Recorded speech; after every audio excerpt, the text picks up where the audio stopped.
Cowboy was given a black girl as a cruel joke. She became his happiness. The oil lamp flickered over the worn poker table at Murphy's saloon.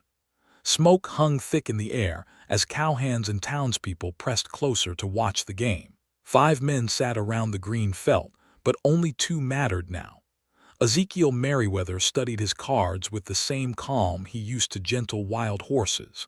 The quiet cowboy had surprised everyone tonight. His steady hands and honest face had won him more money than he'd seen in months. Across the table, Cyrus Crenshaw's confident smile had long since faded.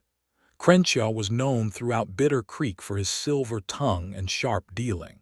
Land speculation had made him wealthy, but tonight his luck had turned sour. Sweat beaded on his forehead as he counted his remaining chips. The pile looked pathetically small.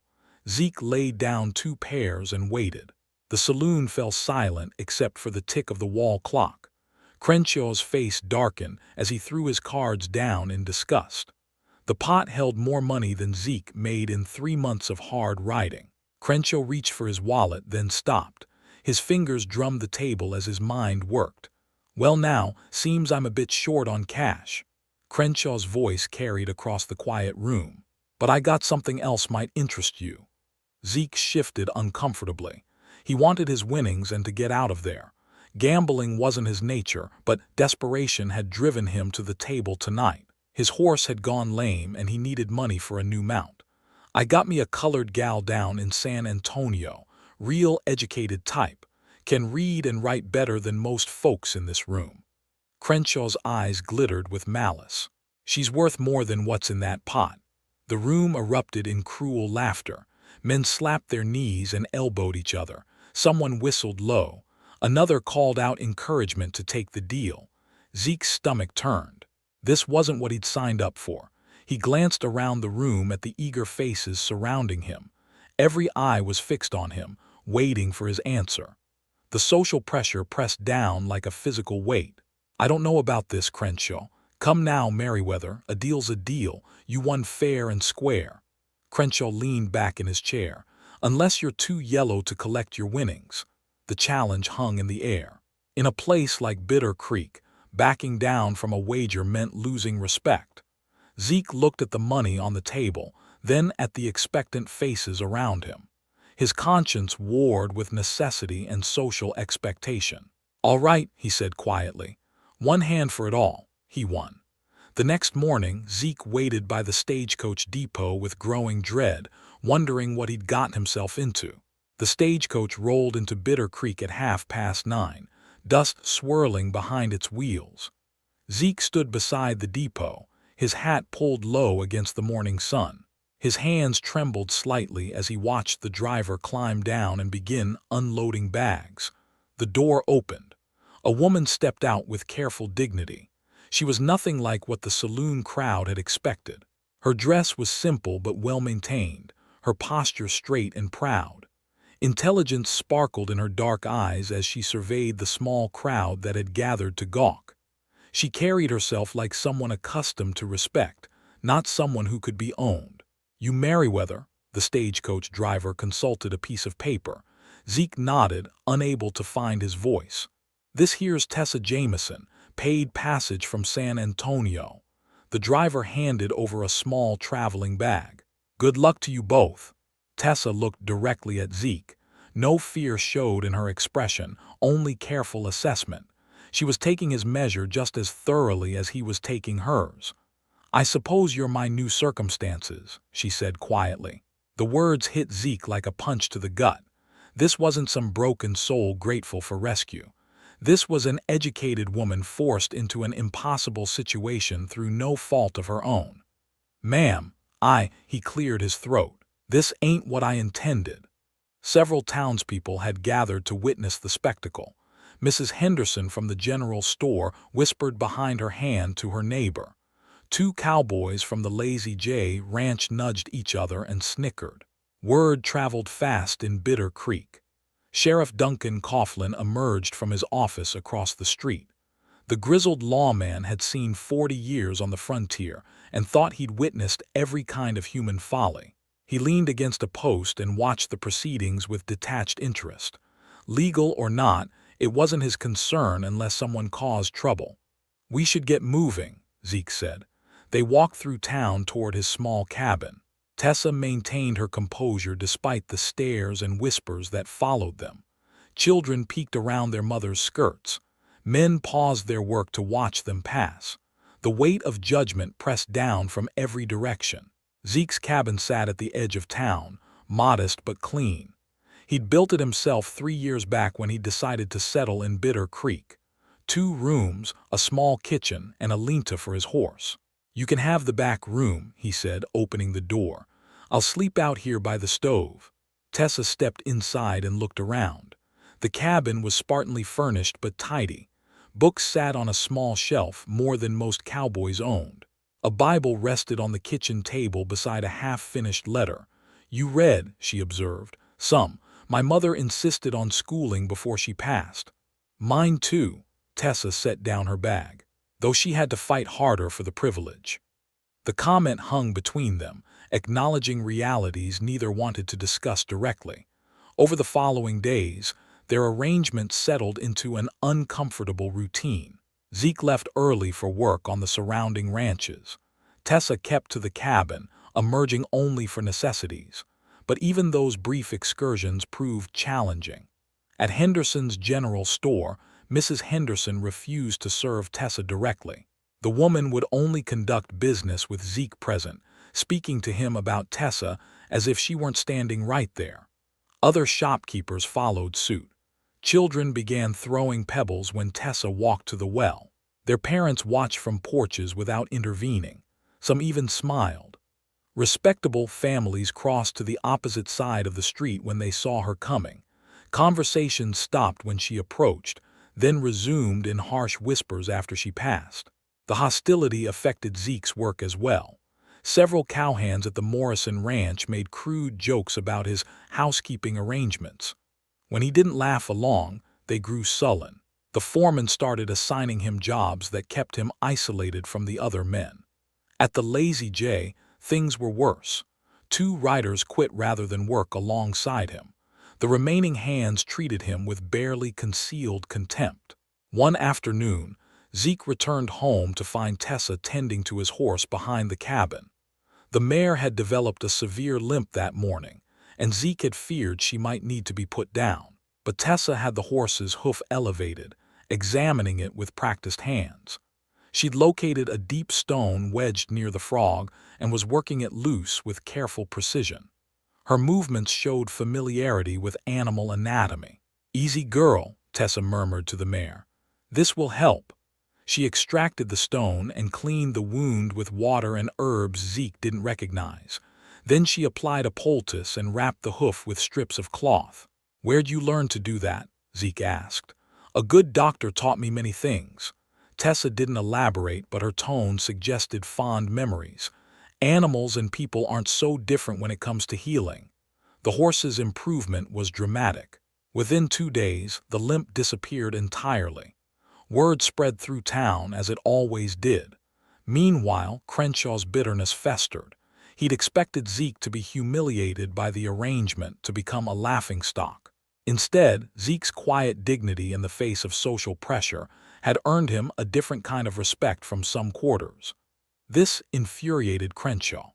The gambler began frequenting the saloons more often, buying drinks for anyone willing to listen to his complaints.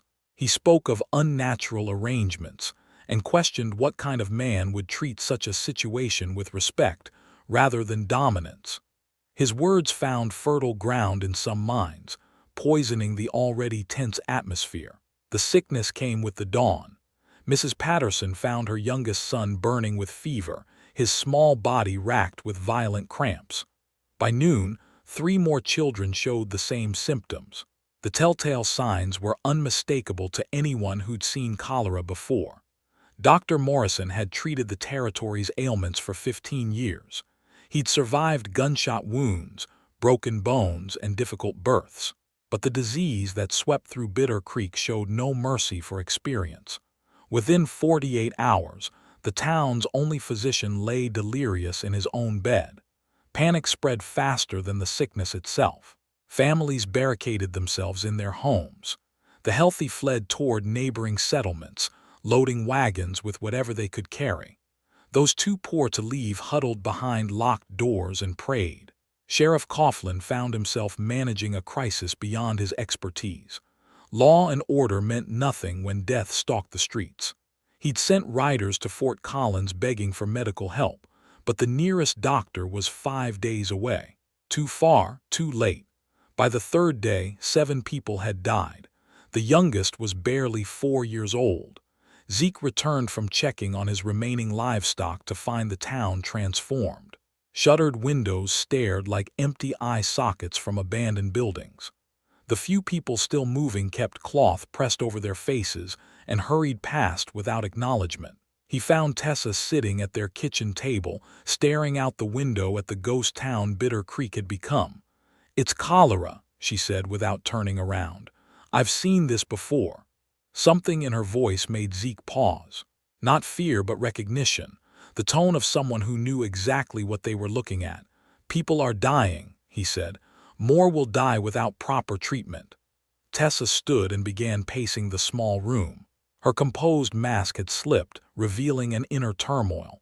The symptoms progressed predictably.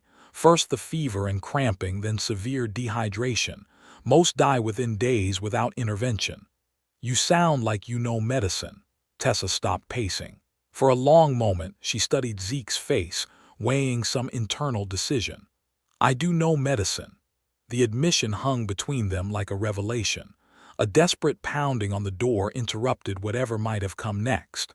Sheriff Coughlin stood on the threshold, his weathered face etched with exhaustion and despair. "Merriweather, I need help." His voice cracked slightly. "Lost 3 more today. The Henderson baby won't last the night without someone who knows healing." His eyes shifted to Tessa, then back to Zeke. Pride warred with necessity in his expression. "Heard tell your woman knows about horses and such. Animals, people, sickness works the same sometimes." Tessa stepped forward. "I can help." Coughlin's jaw tightened. Accepting aid from her would shatter every social convention he'd upheld for decades. But children were dying. "What would you need?" "Clean water, lots of it. Willow bark if you can find any. Salt, sugar. Clean cloth for bandages." Tessa's voice grew stronger with each word. "And somewhere to treat people properly. The church is empty. Preacher fled yesterday." "That will work." As they prepared to leave, Tessa finally shared what she'd kept hidden. "Dr. Samuel Hartwell trained me." The name meant nothing to Zeke, but she spoke it with reverence. "In San Antonio. He was my father's employer, but more than that. He saw potential where others saw only a stable hand's daughter." She gathered supplies as she spoke, her movements efficient and purposeful. "Dr. Hartwell had no children of his own. For 12 years, from the time I was 8 until I turned 20, he taught me everything he knew. Anatomy, surgery, medicine preparation, childbirth, disease treatment." Why would he do that?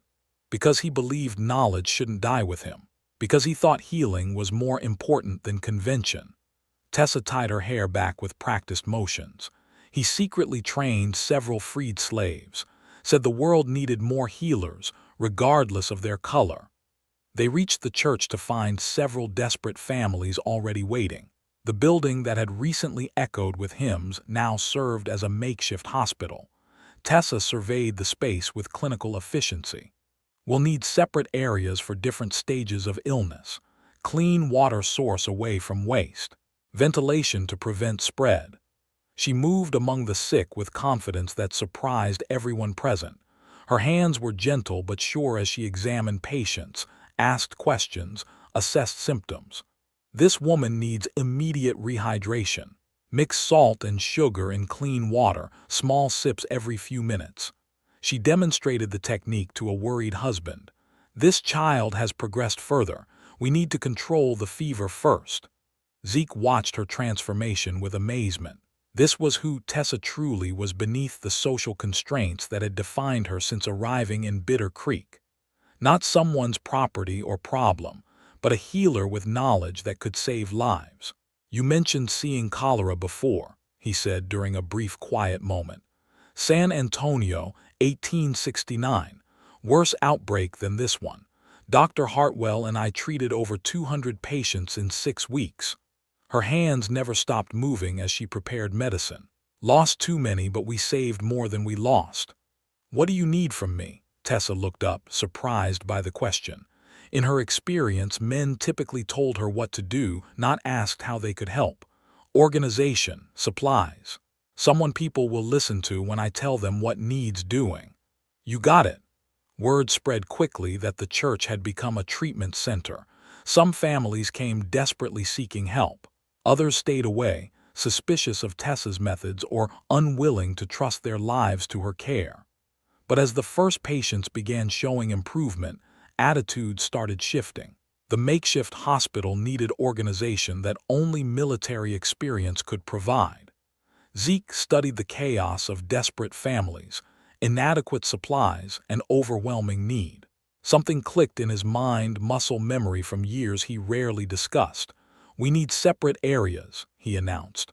New patients here, recovering there, supplies in the back. Tessa glanced up from treating a feverish child. She'd expected resistance to her medical authority, not this systematic support. You sound like you've done this before. Army logistics. Different war, same principles. Zeke began directing the transformation of the church space with quiet efficiency. He'd learned organization under fire during the conflict that split the nation. 3 years as a Union supply sergeant had taught him how to coordinate resources when lives depended on it. He positioned the sickest patients near the altar where Tessa could monitor them closely. Recovery beds lined the side walls where families could tend their improving loved ones. A supply station occupied the back corner, stocked with clean water, medicines, and food for helpers. Tom Bradley, you and your boys bring water from the clean well behind the schoolhouse. Zeke's voice carried the authority of someone accustomed to being obeyed. Mrs. Patterson, organize the women who want to help. We need people washing hands constantly, boiling water, preparing food. His military background revealed itself in small details.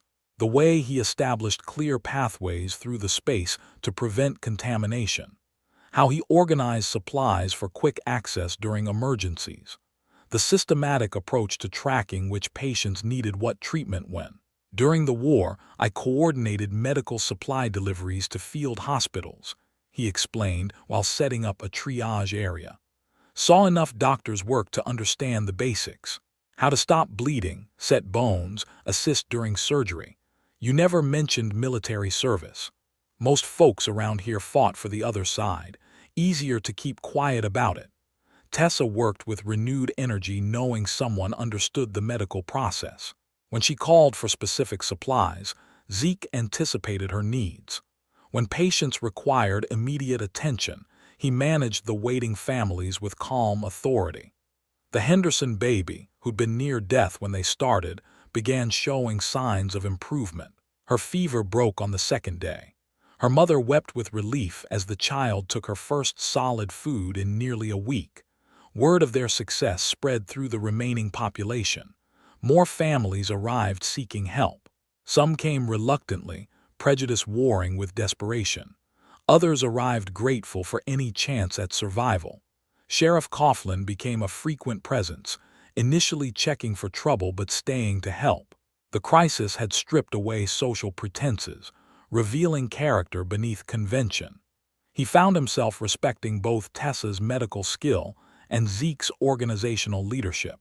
Never seen anything like it, he admitted while helping carry supplies.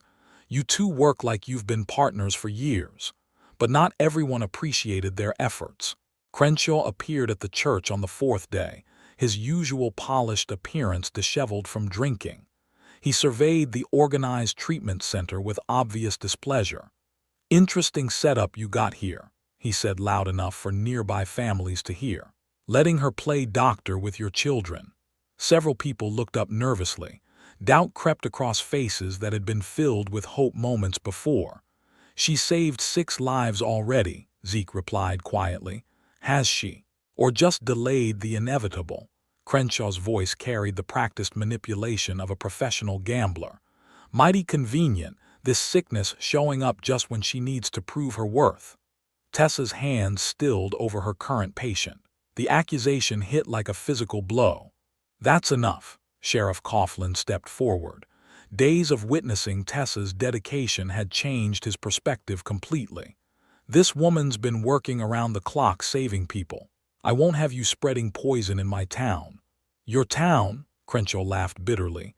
"Half the population's fled or dead, some success." The confrontation drew attention from throughout the church. Families stopped their activities to listen. The tension threatened to undermine everything Tessa and Zeke had accomplished. "People are getting better," Mrs. Patterson spoke up unexpectedly. Her youngest son was among those showing improvement. "My boy was dying 3 days ago. Now look at him." Other voices joined hers.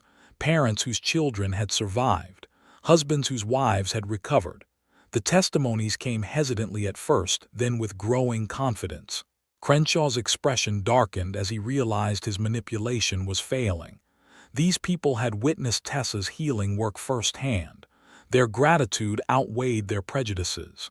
"This isn't over," he muttered, then left. By the end of the first week, the crisis had clearly turned. New cases slowed to a trickle. Recovery rates exceeded anything they'd hoped for. The church that had been filled with desperation now hummed with quiet hope. Zeke found himself changed by the experience. For years, he drifted from job to job, never finding real purpose. Now he discovered something worth dedicating himself to. Helping Tessa heal people gave his life meaning beyond mere survival. Tessa noticed the change in him. The quiet cowboy had revealed unexpected depths during the crisis. His organizational skills and natural leadership had made her medical knowledge far more effective than it could have been alone. "We make a good team," she said during a brief rest. "Better than I expected when this started." Late at night, when the patients slept and volunteers had gone home, they would sit together planning the next day's treatments.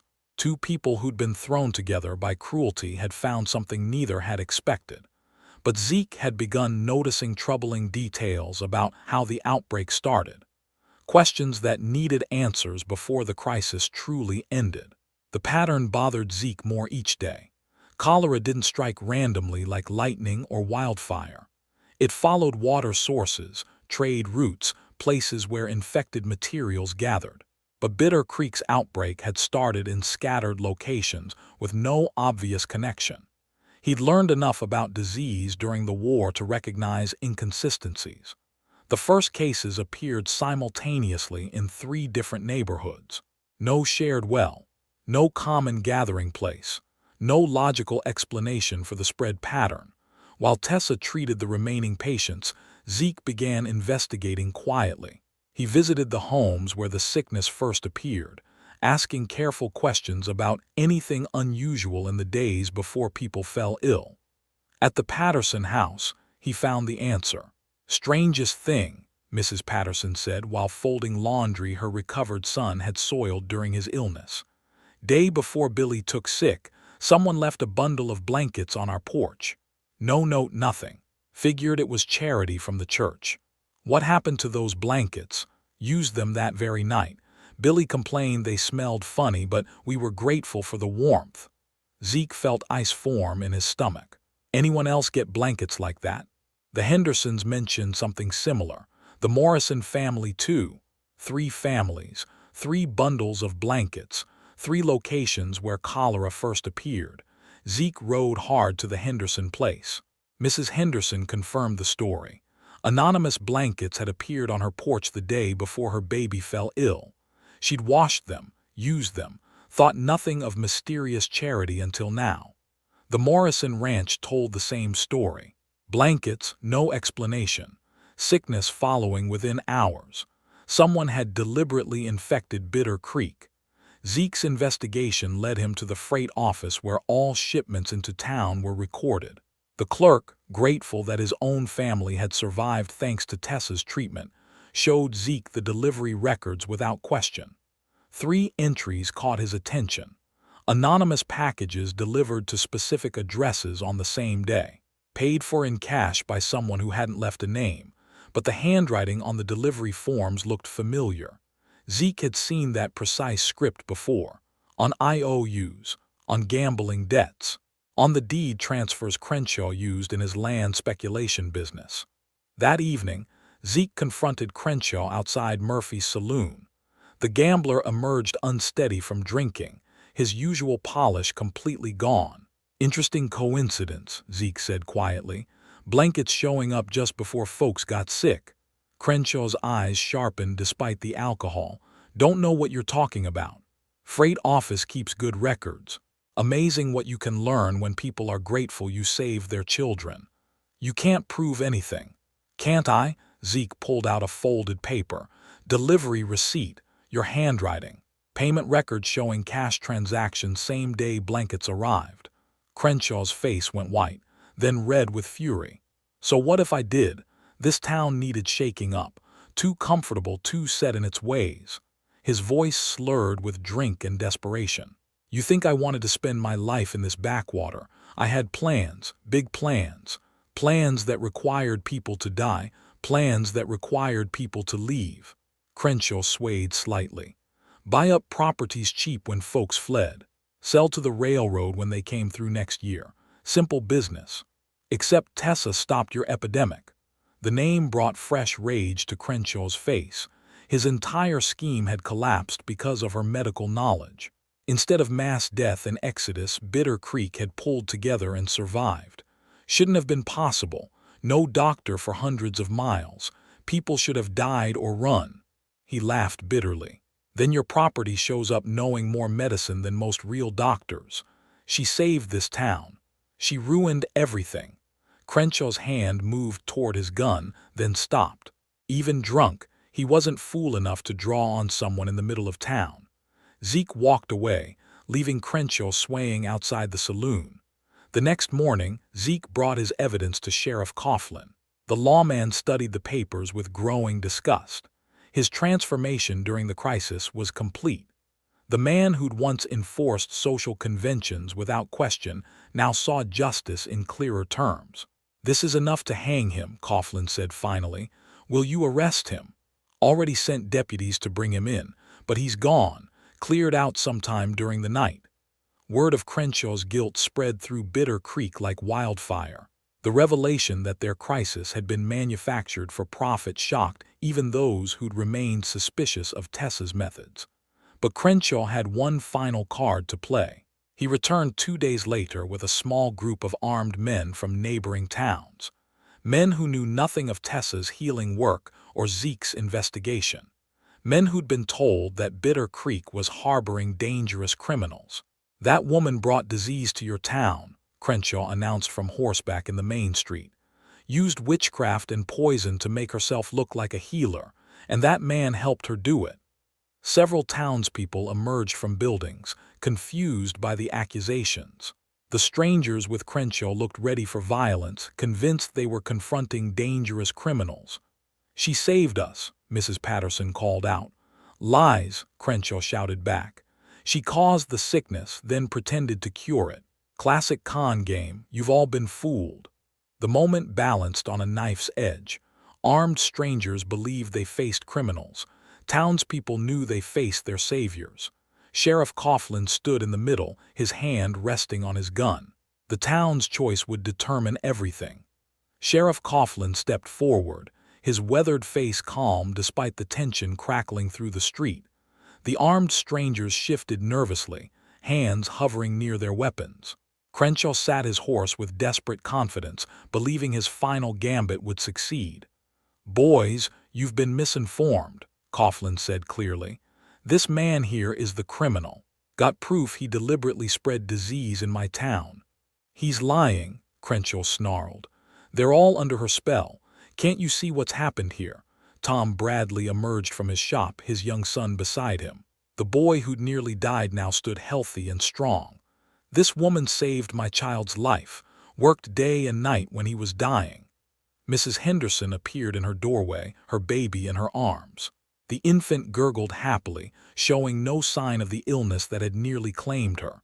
"My daughter would be dead without Tessa's care." More voices joined the chorus. Parents whose children had survived. Spouses whose partners had recovered. Neighbors who'd witnessed the tireless healing work firsthand. "Look around you," Sheriff Coughlin addressed the armed strangers. "Do these look like people who have been harmed? Or people who have been saved?" Doubt crept across the faces of Crenshaw's hired men. They'd expected to find a terrorized population. Instead, they saw grateful families defending their healers. "Show them the evidence," Zeke said quietly. Coughlin pulled out the freight receipts and delivery records. This man paid to have infected blankets delivered to specific homes, started the outbreak for his own profit. The lead stranger studied the papers. His expression hardened as he understood the implications. "You telling us this fellow used us to cover up murder?" "Mass murder," Coughlin confirmed. "Would have succeeded too if not for these two." Crenshaw's desperation boiled over. "You can't believe them over me. I'm a respectable businessman. They're nothing but a broken-down cowboy and his property." The words rang hollow against the mountain of evidence and testimony. Even his hired men began backing away, unwilling to associate with someone who'd poison an entire town for money. "Cyrus Crenshaw, you're under arrest for attempted murder, conspiracy, and public endangerment," Sheriff Coughlin announced. Crenshaw reached for his gun.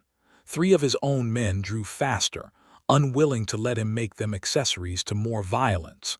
The would-be land speculator found himself looking down multiple barrels. "Don't make this worse," the lead stranger advised.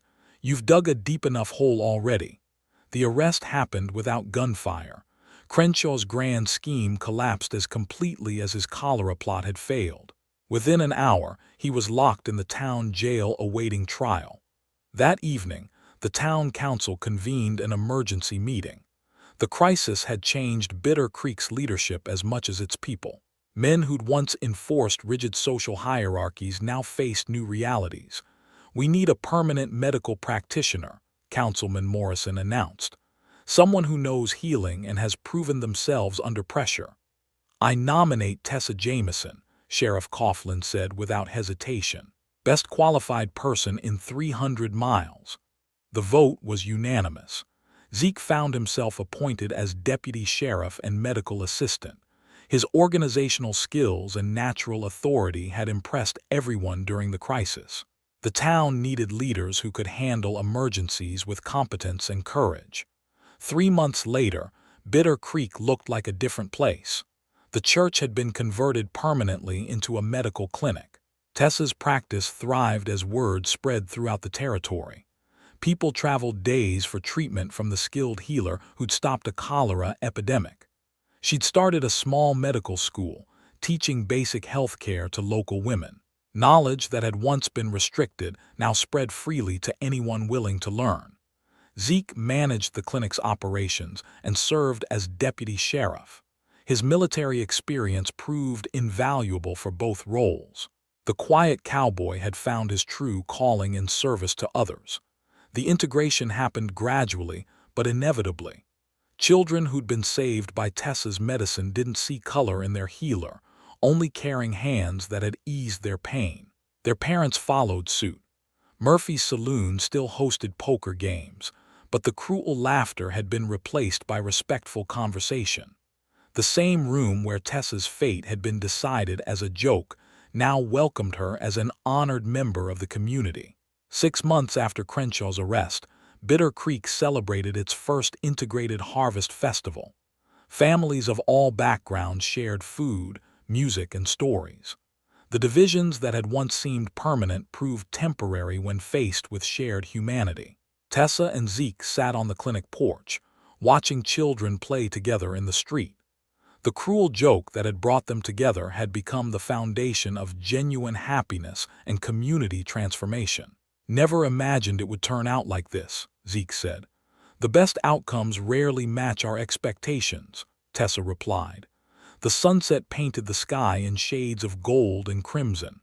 In the distance, new families were arriving to settle in a town known throughout the territory for its medical care and welcoming spirit. Bitter Creek had found its soul through crisis and emerged stronger. And that is all to the story, for now. Please let me know where you are tuning in from. Perhaps we will create a story there. Consider liking this video and subscribing to our channel. And if you enjoy our content, click this video on your screen. I promise you it's worth watching. See you tomorrow.